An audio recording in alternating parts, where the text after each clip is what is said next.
a todas, sejam aqui muito bem-vindos à palestra do professor Dr. Givaldo Oliveira, na qual ele vai discutir hoje um pouco das metodologias ativas conosco. A gente está aqui com 3 instituições, acho que talvez até com mais instituições, né? Temos a Universidade de Pernambuco, tanto de Garanhuns quanto de Petrolina. Temos a Universidade Católica também, sejam todos muito bem-vindos. E também, eu acho que o IF e também os alunos da UFAL, que são aí orientandos do professor Givaldo. O grupo de pesquisa em educação matemática, né? Estudos e Pesquisa em Educação Matemática, conhecido como GPEM, ele é liderado por mim, pelo professor Robson Eugênio, que está na tela agora aí. Daqui a pouco ele vai falar um pouco também. O professor Robson Eugênio é do campus Petrolina e eu sou do campus Garanhuns. E o grupo, como eu já falei, ele teve a origem em 2013 comigo e com Marta, né? A qual Marta Oliveira vai mediar hoje o trabalho do professor Givaldo Oliveira, né? E aí a gente vai dar sequência ao trabalho agora. O professor Robson vai falar, depois Marta vai fazer a mediação e apresentar a todos nós aí o professor Givaldo Oliveira. Robson Eugênio. Boa tarde, né, a todos e a todas aí, né? Grande prazer prestigiar a palestra do professor Givaldo Oliveira. Seja muito bem-vindo, professor. Se sinta em casa, fique bem à vontade, fique livre, né, para conversar conosco e nos ensinar bastante. Todos os colegas e colegas aí fiquem à vontade também, né? Depois Marta vai fazer a mediação e aí com certeza vão surgir questionamentos, então o professor vai poder, né, estar respondendo a cada um de nós. E para nós que fazemos o GPEM é uma honra receber o senhor, né? E sinta-se à vontade, todos aí também. Vamos enriquecer ainda mais aí a discussão na educação matemática. Muito obrigado, pessoal. Marta, fica à vontade. Então, boa tarde a todos. E também bom dia, boa tarde ou mesmo boa noite para aqueles que irão assistir a nossa palestra através do YouTube, através do canal do GPEM. E quem ainda não é inscrito, corra lá para se inscrever, para receber todos os vídeos que serão postados. E essa palestra, ela faz parte de um ciclo de palestras, onde a nossa primeira foi sobre a teoria das situações didáticas, que inclusive já está lá no canal. Então, quem ainda não assistiu, pode ir assistir. E a palestra de hoje é sobre um tema, né, como o professor Diógenes já falou, que está em evidência. Não podemos dizer que é um tema novo, porém, pela situação em que vivemos, as metodologias ativas, elas estão realmente em evidência. Então, hoje nós trataremos das metodologias ativas, especificamente no ensino de matemática. E, como já foi falado, quem irá brilhantar este momento será o professor doutor Givaldo Oliveira dos Santos, que inclusive é meu orientador. Atualmente é professor do Instituto Federal de Alagoas, como professor do curso de licenciatura em matemática, e também é professor do curso do mestrado de ensino de ciências e matemática da Universidade Federal de Alagoas. E, professor, eu gostaria desde já de agradecer a sua disponibilidade, porque assim que eu pedi, perguntei para você se o senhor podia possibilitar esta palestra, o senhor disse logo que podia. Então, muito obrigada por compartilhar com a gente um pouquinho do que o senhor sabe. Então, a palavra é sua, professor Divaldo. Boa tarde a todos e todas, obrigado. Eu não sei se mereço tanto esses elogios aí, todos que estamos falando, mas somos colegas, né? A gente vai discutir um pouquinho, espero contribuir com o grupo de vocês e com demais pessoas que estão nos assistindo. Então, a ideia é a gente ver algumas questões e abrir espaço para a gente discutir, porque muitas vezes a gente, né, na apresentação, vocês veem algum formalismo, alguns conceitos, mas o ideal é a gente discutir, abrir o espaço para a gente ter discussões. Eu não sei se vai ficar muito longa, né? Eu acho que coloquei algumas coisas interessantes para a gente ver, mas dependendo da situação, a gente pode pular algumas coisas. Mas eu vou começar, daqui a pouco vocês vão ver, a gente vai ver algumas metodologias, alguns métodos, para depois a gente entrar nas metodologias ativas, né? E aí eu vou ver se, né, tem alguns exemplos também, mas o ideal, eu não coloquei muitos exemplos, porque o ideal é a gente discutir realmente essas práticas, né? Porque muitas vezes um exemplo em si não traz a essência, né, de dúvidas que a gente possa ter em relação a essas metodologias, né? Então, a ideia vai partir desse princípio. Então, eu agradeço a oportunidade, né, de estar aqui presente com vocês e estou à disposição, né? Espero que eu possa contribuir com vocês aí nesse momento. Professor Givaldo, só uma pergunta, né? Sem querer interromper a sua fala. O senhor prefere que a gente pergunte no decorrer da palestra ou que a gente anote tudo e no final da palestra a gente faça as perguntas? Para mim, fique à vontade. Para mim, tanto faz. Ok. Então, E aí, se Marta, for separado, e aí para um momento, vai perguntando, e a gente... Né, porque pode ser que isso seja mais rico do que apresentar e depois acaba não tendo tanto tempo, né? ok. Marta, tu vais fazendo essas observações para poder, tá bom? Eu vou tirar a minha câmera, né, porque a minha internet do computador ela já travou algumas vezes. Então, vai ficar mais fácil eu apresentar sem a minha imagem, ok? Ok, Tudo professor, bem? pode ficar à vontade.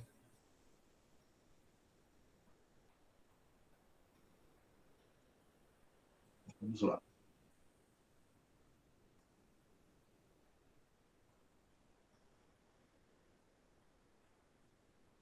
E outra, qualquer coisa se travar, depois aí a Marta está com a apresentação aí ela pode, né, também apresentar ela, certo?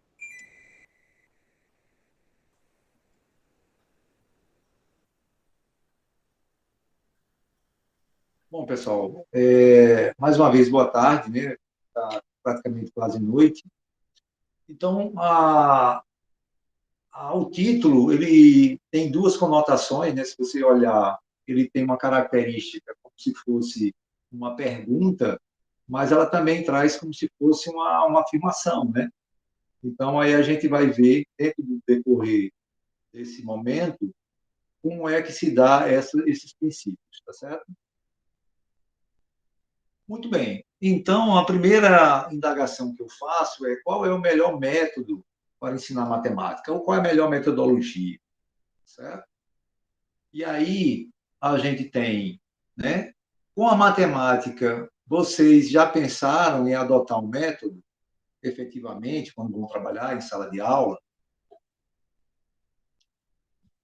Porque as pessoas falam, pensam e refletem tão pouco sobre esse assunto, né, que se refere ao ensino da matemática, educação matemática, que são as metodologias ou os métodos de ensino. E seria porque, né, nesse princípio, a matemática tem menos protagonismo do que outras áreas, ou especificamente do que a linguagem, a gente vê muita coisa relacionada, né, às humanas, né, como se fala muito de metodologias de ensino, né, práticas de ensino, e a matemática sempre se coloca em segundo plano, vamos dizer assim, né? Então, veja, a gente tem aí um leque de indagações, né, que nos refletem exatamente como é que a gente vai, né, permear esse caminho, né? Então, claro que a gente vai falar um pouco de metodologias ativas, mas a ideia é a gente refletir sobre isso. Muito bem, então vamos ver alguns métodos ou metodologias que aparecem muito no cotidiano do dia de hoje, tá certo? Então, a gente tem as metodologias tradicionais, acho que todos nós já passamos por isso, né? Acho que poucas pessoas não tiveram essa caracterização de ter um professor que trabalhe, né, tradicionalmente em sala de aula, né? As metodologias por resolução de problemas, o método autodidata, né? O método Singapura, o método mentalidades matemáticas e as metodologias ativas.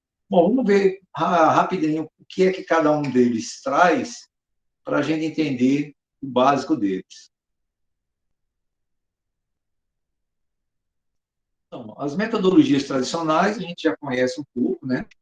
Não é possível que a gente já tenha visto isso, né? E é o quê? É o professor ser o centro do ambiente, né? É ele que detém o conhecimento, é ele que apresenta todas as ferramentas, todo o contexto, ele tem um livro didático o tempo todo com ele, inclusive, né, os livros didáticos, o professor já vem com respostas, né? Que é algo que se discute muito quando a gente faz a avaliação do livro didático, né? Por que o livro do professor tem que vir com resposta, né? É algo que tem que se pensar e refletir, né? E aí a gente vem a conotação de que o aluno, nesse modelo, né, nessa metodologia, é um receptor, né? Ele só faz receber as informações, né, que o professor traz, né? E é uma forma de trabalho que apoia-se na repetição, em testes, né, bem objetivos e às vezes subjetivos, mas com fórmulas específicas para isso, né? E no contexto de memorizar, né, sem um significado propriamente dito. Nós chamamos isso de decoreba, né? Então, acho que a gente já conhece um pouco sobre essa metodologia. A resolução de problemas, né? Então, como o nome já vem exposto, diz né, que é através de resolução de problemas que propõe que os cálculos aritméticos, geométricos, né, algébricos e outras habilidades matemáticas sejam desenvolvidas a partir da resolução de situações problemas. Né? Então, tem essas caracterizações. Estou só colocando aqui um esboço mais geral, né, porque não é o nosso foco aqui.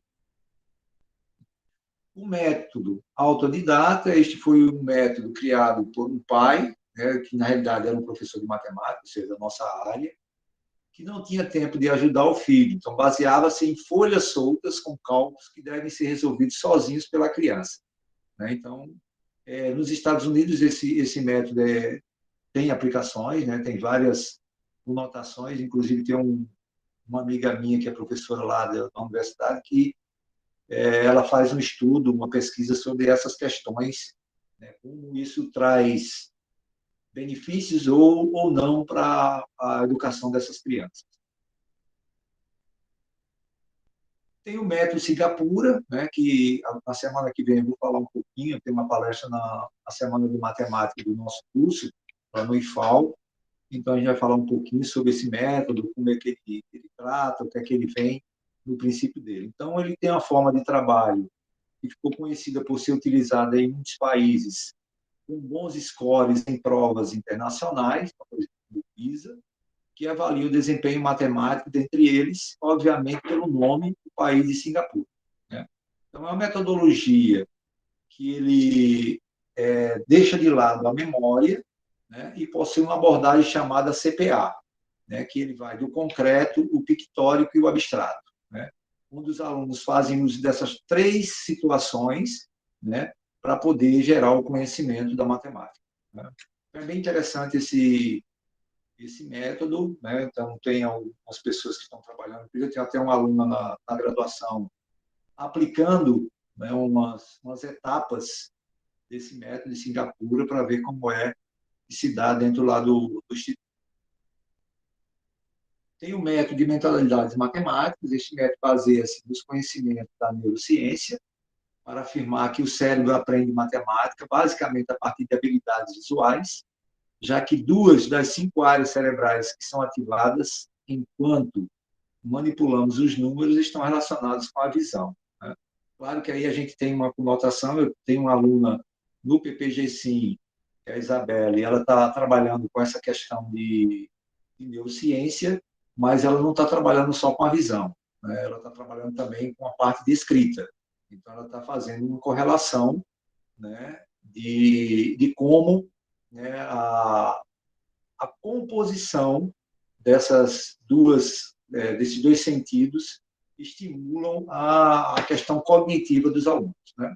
Então, é um método que estimula a flexibilidade cognitiva e abandona questões curtas e fechadas, afirmando que elas não estimulam o raciocínio, gerando um baixo desempenho matemático. Então, tem aí, inclusive tem um livro de didática da matemática que ele traz todo esse viés, né? Inclusive tem um específico para a educação de jovens e adultos, mostrando a construção do conhecimento e o quanto a gente vai perdendo de neurônios quando a gente vai ficando, né, a nossa idade vai avançando. Então, é muito interessante essas estratégias, essas visões, né, de metodologias diferentes que a gente pode buscar e aprender. E aí a gente tem as metodologias ativas, né?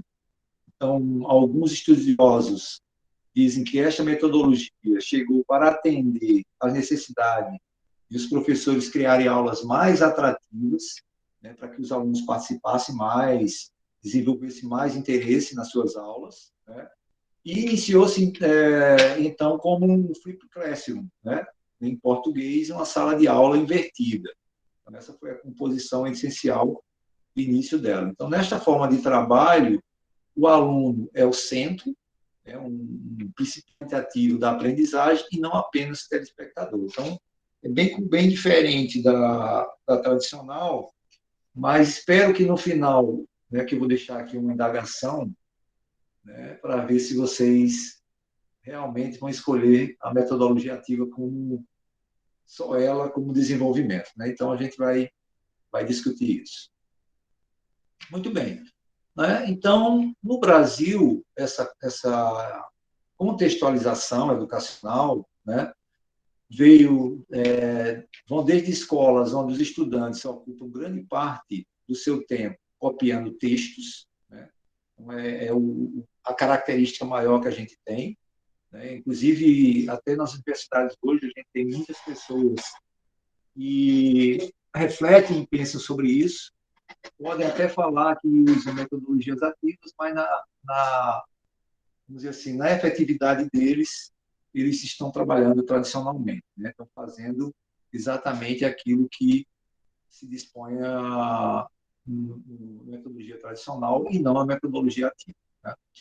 E o princípio maior dela é você trabalhar com as TICs, né? Então, você vem aí as TICs como recursos para que você possa desenvolver essas habilidades, né, dentro de um princípio da tecnologia, para fazer com que os alunos interajam mais na sala de aula, né? E aí a gente sabe que isso, obviamente, não vem só das tecnologias, porque quando foi vinculado à questão das escolas profissionais ou profissionalizantes, né, as escolas estaduais, por exemplo, aqui no estado de Alagoas, a gente tinha algumas formações, desde o ensino fundamental, que já trabalhavam algumas maneiras, né? Indiretamente, não tinha esse nome de metodologias ativas, mas se você olhar hoje no princípio, quem passou por elas, verifica que aquilo que foi estudado naquela época tinha, né, essas incumbências de metodologias ativas. Eu digo porque eu passei por esse princípio, né, e hoje, quando eu comecei a ler e estudar essas caracterizações de metodologias ativas, isso não é novo, né, já é uma coisa, né, que já vem há bastante tempo. Mas a gente sabe que a gente tem alunos, né, já no século XXI, a gente, né, alguma parte de alguns professores estão no século XX e as escolas estão no século XIX, né? Então, ou seja, a gente tem escolas, né, que mal têm o básico para se trabalhar, né? Então, você imagine, né, como o Brasil é muito heterogêneo, né? Então, a gente tem muitas realidades, né? Aqui mesmo, por exemplo, no estado de Alagoas, a gente tem municípios que você tem, né, situações completamente diferentes, né, de uma cidade vizinha a outra. Então, eu digo porque eu conheço várias realidades e é bem difícil, é bem diferente. Bom, então, o que vem a ser a metodologias ativas de aprendizagem, né, eu acho que vocês já ouviram falar, né, dessas palavras, né?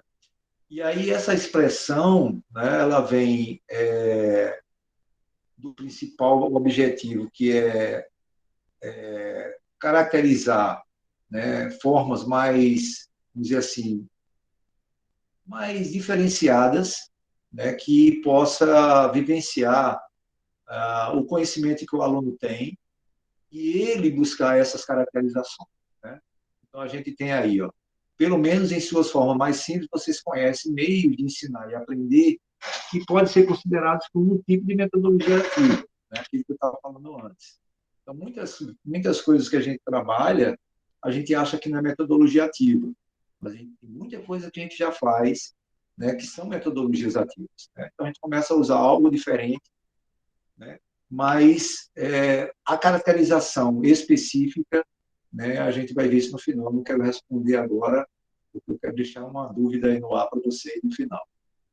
Então, o ensino por meio de projetos, como também por meio de problemas, né, tem uma forma de a gente buscar uma relação mais efetiva com os alunos, para que eles tragam informações novas para a gente que está em sala de aula.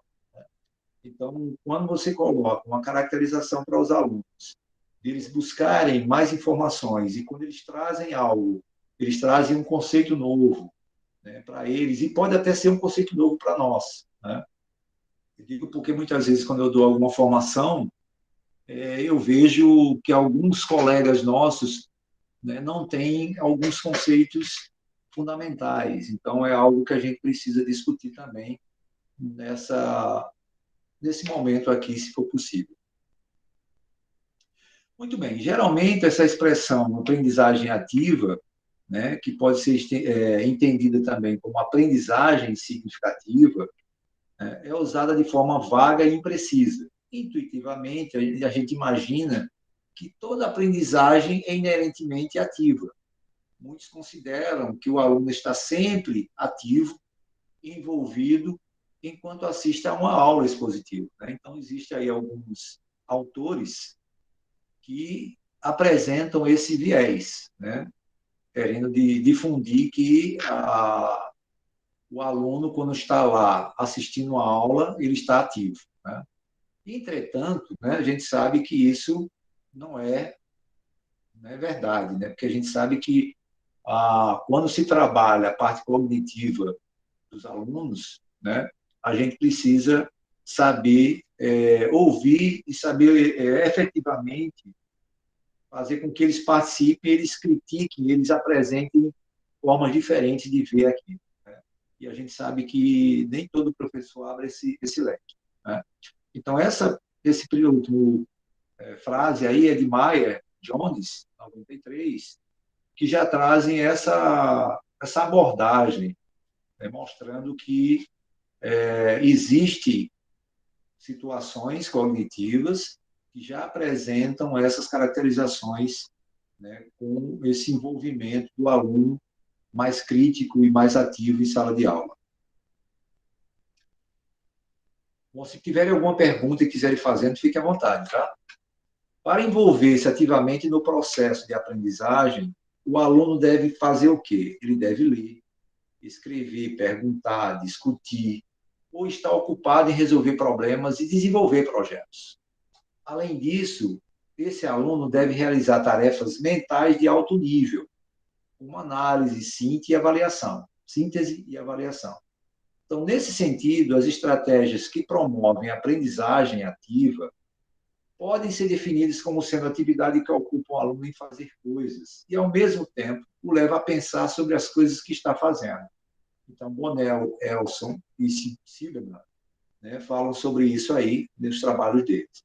Então, quando a gente olha essas caracterizações, né, de envolver o aluno, né, a gente tem que ter um cuidado muito grande, porque a gente precisa ter um conhecimento da matemática e ter um conhecimento de como eu vou atuar dentro desses princípios, né?